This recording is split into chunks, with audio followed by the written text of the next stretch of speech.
Les forces russes ont-elles lancé l'assaut contre l'usine Azovstal, dernier bastion de la résistance ukrainienne dans la ville portuaire de Mariupol? Oui, si l'on en croit les séparatistes pro-russes de la République autoproclamée de Donetsk, qui publient ces images avec un commentaire « dénazification ».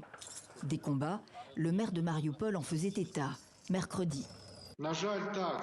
Malheureusement, c'est vrai. L'usine d'Azovstal est visée par des tirs au sol avec le soutien de l'aviation.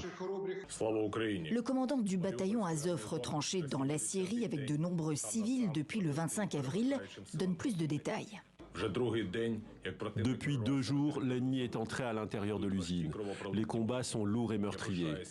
Un assaut sur Azovstal, mensonge, affirme Dmitri Peskov. Le porte-parole du Kremlin rappelle l'ordre donné par Poutine de ne pas lancer d'offensive pour ménager les virus, expliquait le président russe au ministre de la Défense le 21 avril. Alors, le blocus de l'usine continue? Bien sûr, mais il y a aussi des corridors qui fonctionnent aujourd'hui. Les fameux corridors humanitaires annoncés par Moscou du 5 au 7 mai pour évacuer des civils entre 5h et 15h GMT. Les Russes n'ont pas tenu leur promesse de cesser le feu, affirme le commandant adjoint du bataillon Azov ce jeudi. Qui croire? Russes et Ukrainiens poursuivent leur communication de guerre.